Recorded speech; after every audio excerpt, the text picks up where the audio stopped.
কে যেন জিজ্ঞেস করলো আমাকে? হ্যাঁ, আমি নুন দিয়ে পান্তা খেয়েছি কিনা? আরে আমি জেলের ছেলে,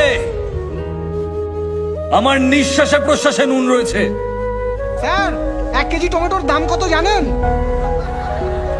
বলুন তো, লবণ কত করে কিলো? নুন দিয়ে পান্তা ভাত খেয়েছেন?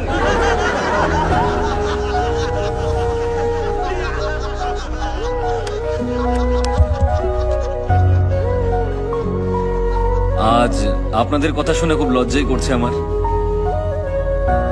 সত্যি কথা বলতে 1 কিলো টমেটোর দাম আমি জানি না। টমেটোর দাম জানে না, নেতা হতে এসেছেন? এই স্যারকে টমেটোটা চিনিয়ে দে না। স্যার একবার এই টমেটোটা দেখে নিন। আরে এই এই এই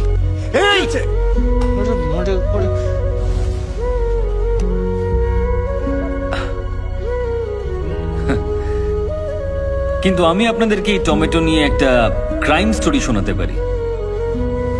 বিশ্বের মাত্র 7টা দেশে টমেটো চাষ হলেও সব দেশেই টমেটো সস খাওয়া হয়। আমাদের দেশে চাষ করা টমেটোর ডিমান্ড সারা বিশ্ব জুড়ে রয়েছে। কিন্তু আরো একটা রহস্য আছে, যারা এখানে টমেটো চাষ করেন তারা খুব তাড়াতাড়ি মারা যান। কেন মারা যান? কারণ এখানে টমেটো যে পরিমাণে চাষ হয় আর তার যা দাম পাওয়া যায়, তার মধ্যে আকাশ পাতাল তফাৎ অন্যান্য দেশের তুলনায়।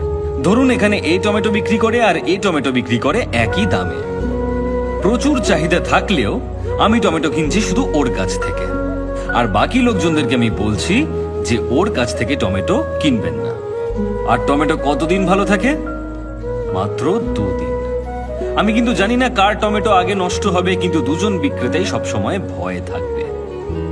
তখন আমি সেই সস কোম্পানিকে সমস্ত টমেটো বিক্রি করে দেব প্রচুর পরিমাণ লাভ রেখে, যেটা আমি কম দামে কিনেছিলাম। আমি শুধু এর কাছ থেকেই কম দামে কিনে নিলাম, আর অন্য টমেটো বিক্রেতার সমস্ত টমেটো নষ্ট হয়ে গেল। পৃথিবীর সমস্ত দেশে লোকজন টমেটো সস দিয়ে খাবার আনন্দ করে খান, কিন্তু আমার দেশের টমেটো বিক্রেতা না খেতে পেয়ে মারা যান।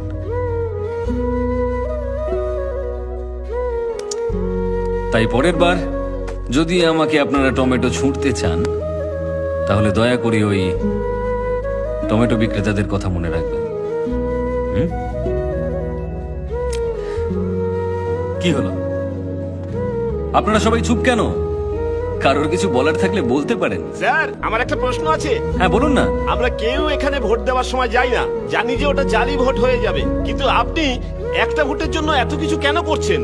আপনি তো 49P সম্পর্কে সবকিছুই জানেন। ভোটের রেজাল্ট বন্ধ করে দিলেন, কোম্পানি থেকে পদত্যাগও করলেন, এসব কি স্যার? আপনারা আসল কারণটা জানতে চান? রামেশ্বরমে আমার বাড়ি। দারিদ্র্যের মধ্যে একটা ছোট্ট সাধারণ পরিবারে আমি বড় হয়েছিলাম, যার আশেপাশে প্রচুর জেলে পরিবার বসবাস করত। মাছ ধরে জেলেরা সবসময় বেঁচে ফিরত না, আর মৃত জেলেদের পরিবার তিলে তিলে অনাহারে মারা যেত। অভাব এতটাই বেশি ছিল। তারপর একটা ইলেকশন আসে। ইলেকশনের সময় সমস্ত ক্যান্ডিডেটরা আমাদের কাছে আসেন। ভোটের দিন অনেকেই সমুদ্রে চলে যান, আমিও তাদের সঙ্গে গিয়েছিলাম। আমরা যখন সমুদ্রে, সেই সময় নির্বাচন হয়। আমাদের নির্বাচিত ব্যক্তিরা কিন্তু 5 বছর শক্তিশালী হলেও আমরা প্রত্যেকটা মানুষ একদিন ভীষণ শক্তিশালী। যারা যারা ভুল বুঝে সেই সময় সমুদ্রে গিয়েছিল, তারা সবাই ফিরে আসার চেষ্টা করে। আর সেদিন নির্বাচনকে কেন্দ্র করে আমাদের এলাকায় একটা দাঙ্গা তৈরি হয়। আর সেই